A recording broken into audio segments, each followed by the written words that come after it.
خير ما نبدأ به لقاءنا الكريم المبارك هذا تلاوة عطرة من كتاب الله عز وجل.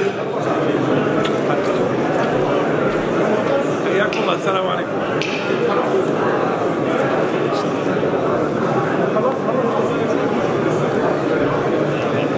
حياكم الله. حياكم الله. سلامات لكم جميعا. حياكم الله.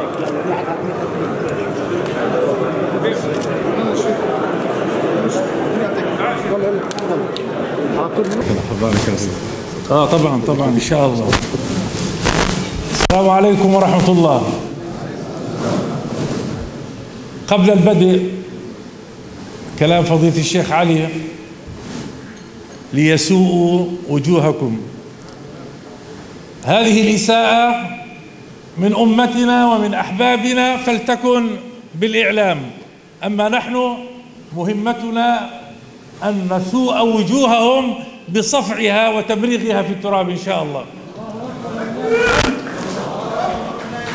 وكلامك يا شيخ علي ذكرني بوصف إبراهيم طوقان للفدائي في وصفه الجميل، قال: صامت لو تكلم لفظ النار والدم، قل لمن عاب صمته خلق الحزم أبكما، وخلق الحزم أبكما، وأخو الحزم دائما يده تسبق الفم.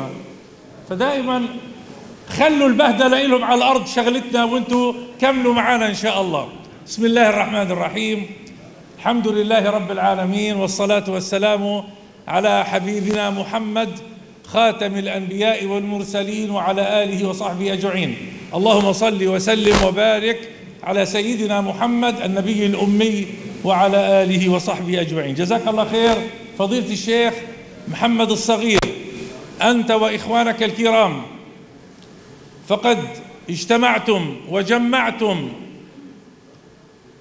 واستثرتم عاطفة إخوانكم وأمتكم ليؤدوا الواجب، فلكم فضل البدء والمبادرة إن شاء الله. الله يجري الأجر لكم، ونحن شركاء معكم في أداء الواجب في إطلاق هذه الهيئة لنصرة حبيبنا محمد صلى الله عليه وسلم.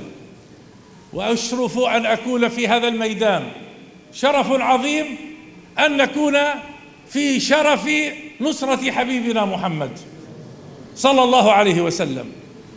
كيف لا ننصره وهو الذي هدانا إلى الله، دلنا عليه، عرفنا به، حببنا إليه.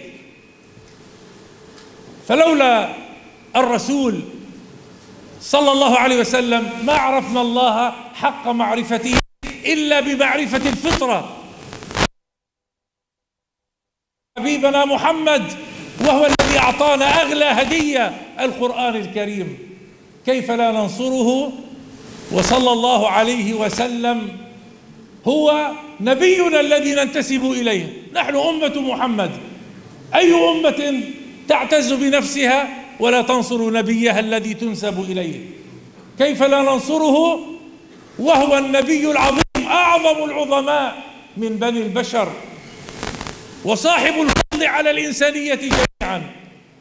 الناس ينتصرون للعظماء ولأشباه العظماء ولغير العظماء، فكيف لا ننتصر لأعظم العظماء وخيرهم وصاحب الفضل على البشرية؟ وما أرسلناك إلا رحمة للعالمين. هذا أقل الواجب. السؤال الكبير: كيف ننصر حبيبنا محمد صلى الله عليه وسلم؟ ننصره باتباع سنته واتباع هديه. قل إن كنتم تحبون الله فاتبعوني يحببكم الله. ننصره صلى الله عليه وسلم ألا نهجر القرآن الكريم حتى لا نحيجه إلى شكوانا: يا رب إن قوم اتخذوا هذا القرآن مهجورا. ننصره صلى الله عليه وسلم بأن نكون أشداء على الكفار رحماء بيننا، أن نترفق فيما بيننا. لا يؤمن أحدكم حتى يحب لأخيه ما يحب لنفسه. ألا نكون قساة فيما بيننا، ضعفاء أمام الآخرين. وأن نكون كما قال عليه الصلاة والسلام: وخيرهم الذي يبدأ بالسلام. أن نأخذ من صفات الرأفة والرحمة واللين: لقد جاءكم رسول من أنفسكم عزيز عليه ما عنتم حريص عليكم بالمؤمنين رؤوف رحيم.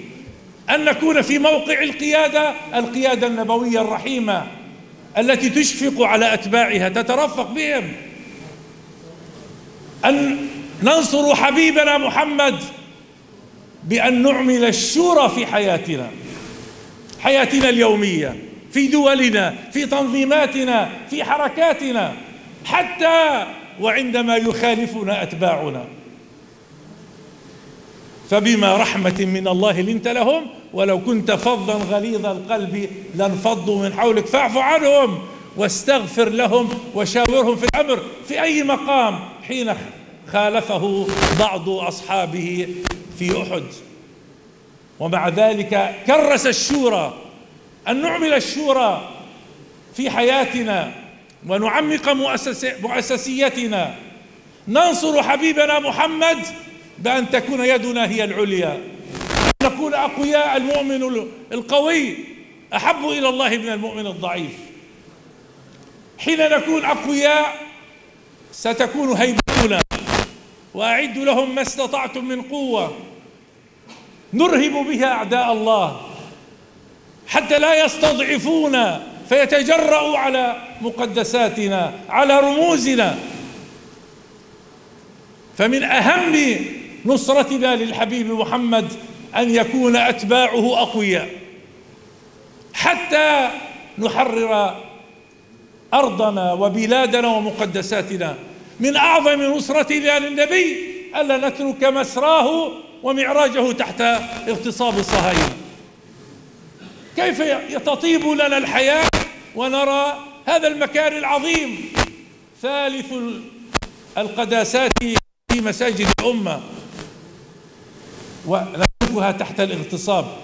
من نصرتنا للحبيب أن نهب لتحريرها. وإن شاء الله إخوانكم وأخواتكم على أرض فلسطين المرابطين والمرابطات سيحررون القدس والأقصى بإذن الله. ومن نصرتنا للحبيب محمد صلى الله عليه وسلم أن نكون حيث يرضى عنا في مواجهة أعداء الأمة في كل أقطارها، وأن نظل بروحنا أمة واحدة. هذه هي النصرة الحقيقية، أن نرفع راية الجهاد والاستشهاد، أن نكون أعزاء، أن نفرض هيبتنا على البشرية. إن شاء الله الأمة على طريق الخير، وهؤلاء الرعاع، هؤلاء الذين تجرعوا على ديننا ونبينا ومقدساتنا، إن شاء الله سنهزمهم شر هزيمة بأمر الله تعالى. لا تحسبوه شرا لكم بل هو خير لكم، لقد استثاروا فينا الإيمان والحمية والعزيمة. وإن شاء الله مرحلة الضعف مرحلة استثنائية عابرة ستعبرها الأمة بخير، وهذه تركيا التي نقف على رأسها إن شاء الله بداية خير ونهضة في الأمة. لكن نريد للأمة في كل أقطارها أن تكون قوية بأمر الله تعالى. هذه نصرة الحبيب محمد صلى الله عليه وسلم في أنفسنا، في أوطاننا، في بلادنا، في جهادنا، في فكرنا، في انفتاحنا على البشرية. ألا ننغلق على أنفسنا، لا نتعصب، ندافع عن حمانا وعن رموزنا، ولكن ننفتح على البشرية برحمة، وتكون إن شاء الله يدنا هي العليا وموقعنا الحضاري متقدما على كل بني البشر، لكن بدون تعال، إنما برحمة كما كنا على الدوام. إن شاء الله نعاهد ربنا والنبي صلى الله عليه وسلم أن نكون حيث تركنا وحيث أورثنا ذلك المجد العظيم. جاء الصحابة والتابعون من بعد فحرروا فلسطين واستلموا مفاتيحها، وظل الفاتحون من بعد أعزاء بفضل الله تعالى. جزاكم الله خيرا أصحاب الفضيلة، المشايخ والدعاء والكرام، بوركتم. نسأل الله أن يكتب لنا أجر الفداء لحبيبنا محمد وعليه الصلاة والسلام. والسلام عليكم ورحمة الله وبركاته.